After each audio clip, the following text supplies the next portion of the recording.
Thanks for staying with us. We're still discussing the poor rate of the JAMB scores this past examination, and Ramatu was going to say something. Okay, so most of the children are not prepared. Some of them are not prepared, actually, because my sister invigilates at the JAMB center and some of the JAMB centers, and she was like, sometimes the systems will be down. As a child is, typing, writing, and, answering questions, the system will just go off. Shut down. To just shut down. And then before they reboot the system and, before the person starts writing again, it takes about maybe sometimes 30 minutes into the time. And most of the time, the questions is always, I think they give them just an hour to answer these questions. By that time, time has already gone. So they just come, they just tick anything just to meet up with time. Thank you for that lovely answer. Yes. So they just tick and just to make up with time and all. And also, too, the stress of Nigeria, too, is affecting them. You're right. Nigeria, too, is Are you affecting trying to make it? Excuse me for these children. On that technology, Yes. We're on this table for years saying that make this thing, use technology. Technology resolves a lot of things. It reduces the margin of error, makes it at least you can easily have the data. All this data you get is because we have technology. However, if we're not able to execute the technology optimally for the children, whose fault is that? So JAMB has to come and let us know how optimal their systems are for the examination. It's a major problem. Yeah. For verified cases, you know corruption is everywhere. And we know these children too, they grow fast. Somebody can make an excuse of a failed system to, to sort of beat the system, the security system JAMB has put in place. But for those verified cases, those legitimate cases, they should not have rockets, it's not rocket science to solve that problem. If a child comes in, there should be an incidence form they can fill at the center that, my system failed, signed by the invigilator. Someone should be there to sign and approve that this happened to this student. And that is taken to JAMB. There must be a remake system exam for that child before you can verify and say 80,000 of all of you failed. You must also be sure to say if a full center, has failure in their power system, it should not be rocket science for JAMB to admit that that center must have a remake, no matter the number of students that they were scheduled to have exams for. Some of these issues are many and are simple to solve. It would be great to have JAMB come on the show to tell us exactly what measures. I would like to believe that some of these, there are measures that have been put in place to redress some of these things that can happen. So I would like to believe that, Professor Oloyede has found it. The PRO. The PRO. Let me take this call. Abdullahi from Ojodu. Thanks for calling. I'm sorry, we lost that call. Mary, yes, I was just going to say that concerning technology, the truth is in many parts of our country, many other departments and ministries, we have these same issues as well. But I also want to believe, especially with the leadership of JAMB, as we know, this is a hardworking man who has proven himself over time. I think if there's like a general shutdown or a systems failure, it would be captured by invigilators as well. I hope it means that those ones will be given another opportunity to write, because I know that sometimes when there are issues like that, JAMB would recall, but it does not capture everyone. Some students would insist, they had issues and they were still just failed instead of giving another opportunity to write. But this does not take away from the fact that many of our children are not concentrating on the schoolwork and not prepared for exams. I still hope that someone can give me like a what do you call it now? Comparison between WAEC and JAMB to see if the students are doing as bad or better at WAEC. But I believe that social media is such a distraction. It used to be such a big thing for us. We used to have after school tutoring. You have those tutoring centers. Then you have lessons at home and books to teach you how to prepare for exams. Let me pause you for a second. I have Atas. He called back. I don't want to lose him again. Atas, are you there? I'm there, Morayo. Good morning, everybody. Morning. Miriam, my love, welcome back. Thank you. Thank you so much. I actually loaded airtime. I see my village super must call Miriam today on the show. Very good to have you back. Our number one environmentalist is back on the show. Good to have you. Welcome. Thank you. And back to what we're talking about. Firstly, I need to say that I'll start the blame from the parents, right? And people would want to say, why am I saying that? The reason is we have stop being parents to our kids, whereby you push your child. Your child is not supposed to be in JSS1, JSS2, but you are pushing. And these are the consequences. We see WAEC and NECO, the standard is dropping. Because the kids who are sitting for this JAMB are not yet mentally ready for it. That's number one. Number two is our public institutions. You have somebody who is in SS2. What are they exactly teaching that person? I have someone who came from the village, JSS3 student, cannot read and write. We had to take her back to basic 5. So you have somebody like that going to sit in for JAMB. The question is, how are you going to pass? So we need to treat, if you're in a public school, for you to have a chance in passing JAMB first and square, you need to go for an extramural class. And how many Nigerians can afford this? That's number one. Number two, can parents start parenting? Let your child focus on his or her study. Stop pushing and stop paying. When you pay for them to sit for WAEC, pay for them to sit for NECO, even for junior WAEC, and people are paying 253K for them to sit for junior WAEC, not even senior WAEC. And then we expect these people to have mental capacity to sit for JAMB. Last but not the least is the fact that most of the students who are going to sit for CBT exam, most of them, this is like the first time they are having access to systems. Imagine a child from a public school. How many times have they used the system? So even when the system is not that bad as we think, because they are not efficient in using it, there's a problem during the process. Then lastly, can JAMB please make students sit closer to them? I have somebody in this JAMB that missed her exam because they took her to a different local government. And they don't know anybody, neither do they have money to lodge in a hotel. So these are some of the factors that I think if we tackle will be solved. Thank you so much. Thank you so much. Yeah, that was very much. That was good. Any other comment on social media before we wrap up on this? Yes, so Prof on Twitter is saying, so Inakeda, I was going to take you.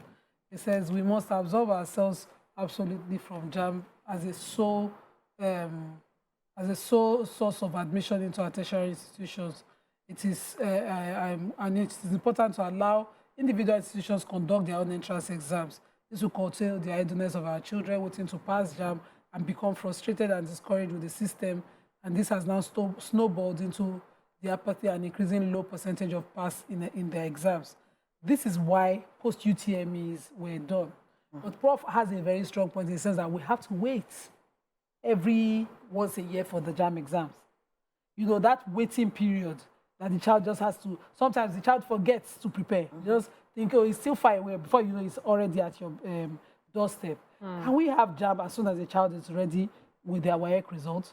Take JAMB this month, you fail, you try again next month. It shouldn't be all year apart, that 1 year apart. We felt it then, because I had to continue to try to get cut off for the particular course of study.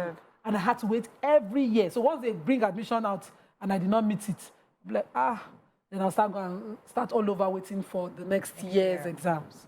I think one of the rationale. Yes, I can imagine the administrative wahala that would happen if we were able to do it, if we're doing it every other month, maybe twice a year. Yes, or quarterly, you know, I just think it would be a lot. But you see, with all this too many, you can even space out CBT centers. So imagine that as soon as you're ready, you go to the body, you buy your exams. JAMB does not have to write an exam for 7 million people. Maybe that month, just 3,000 people want to write nationally. They space you out to all your centers. No confusion, no wahala.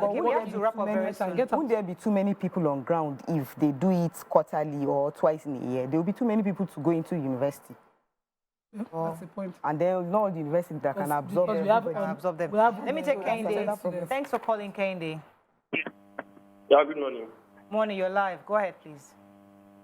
Okay, my own contribution to this is the problem in this is the parents, particularly. Really need to do a lot on it.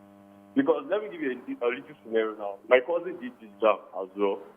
So during the time she was preparing, I was putting her through, that was on phone. Then she had little distractions, which is what? Boyfriend, with her boyfriend. I was like, you are too young to have this boyfriend.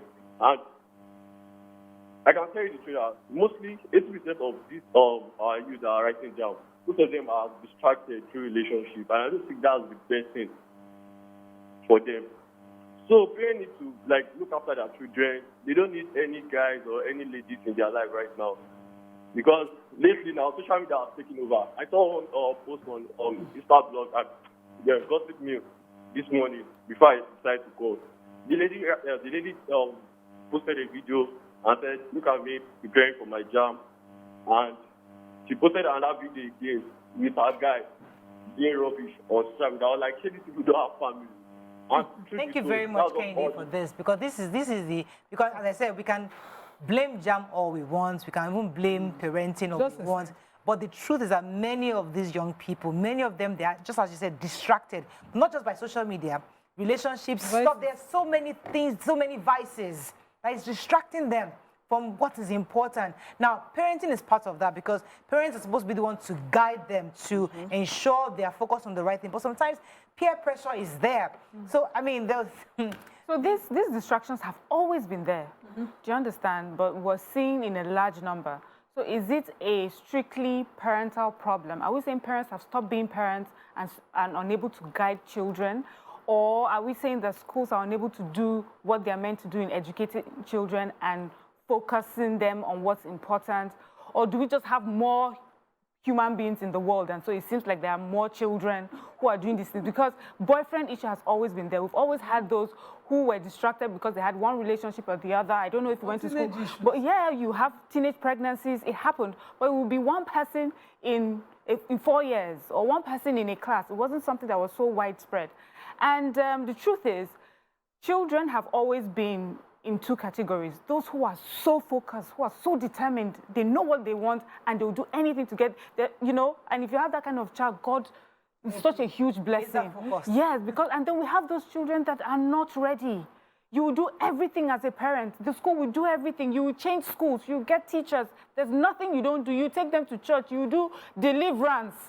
And they would not want to change, you know, until they are ready. And whenever they are ready, you know, God help you. But the truth is, the distractions are many. And I still put it on the fact that these are phones.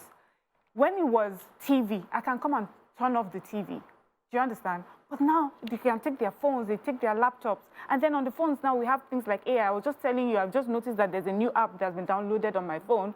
It's supposed to be like a math camera.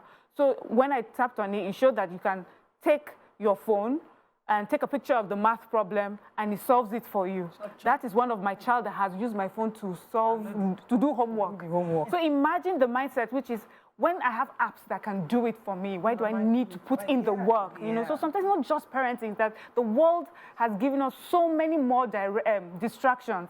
It's how to use those directions and redirect it in such a way that it empowers them, that we need to figure out now. Yeah, you're absolutely right. And this is not just a conversation for us. It's more a conversation for JAMB and even the as a body, because their business is not just exam. It's also grooming Nigerian future leaders. So yesterday I was talking to my help, and her granddaughter, brilliant girl, got a scholarship. There were only 4 students in the school, a public school, that got scholarship for JAMB because she was so brilliant. Somebody bought her JAMB form and said, you know, they got scholarship. This is the girl who the grandma gave money for exams, and she said, you know, she just can't stand being corrected. They've been having back and forth. She's been calling out her grandma. And then she decided, okay, I'm going for my exams, but I won't come back home. So she went for JAMB, and they've not seen her. What? They've not seen her. And so when they kept calling, somebody said, oh, she's in another community down the road. And she said, I'm doing better here. You know, teenage issues are many. I just wish, you know, parents can have it easy. I pray for easy parenting myself. You know, so there are many. She now is not even dealing with any pregnancy. She's just having her tantrums and all of those teenage exuberances. Some brilliant girl, but look at how she's doing her own with her parents. So I pray for you. Okay, we're going to be wrapping up on this, but I'm just hoping that, you know, these results can serve as feedback, not just to parents, but also to government, to the federal government, to schools, and even to the students, because the truth is that the brand education has been destroyed, and we need something to build that brand, that knowledge brand. You know, Nigerians are one of the smartest humans across the world. Maybe the smartest black nation, I would say, across the world. And even white. Yeah, and people acknowledge us that we are the smartest. So I think we need to own that brand, build that brand, let Nigerians understand, especially the children understand. Listen, you are carrying a brand, you're carrying on a brand that people have used, have built over time. So we need to really rebrand that education, make them start rewarding sell it back to Nigerians. Excellence in Sell it- education, yes. excellence in all, Yes. all the TikTok things. They don't buy it anymore, and they don't buy education as very necessary anymore. They just buy it as something you need on the side, but not a necessity. Not the So, main, yeah. not the main It's the thing. side So, hustle now. the side thing. Let us just pass so they can speak English. Yes. Once I can speak small English, I'm okay. I'm okay. And that needs to be fixed. Okay, let's go on a short break, but we just hope that results will get better, and parents, everybody takes us feedback to do better, hopefully for next year. Let's go on a short break. When we come back, we move to our next topic. Stay with us. We'll be right back. Stay tuned. Your View will be right back.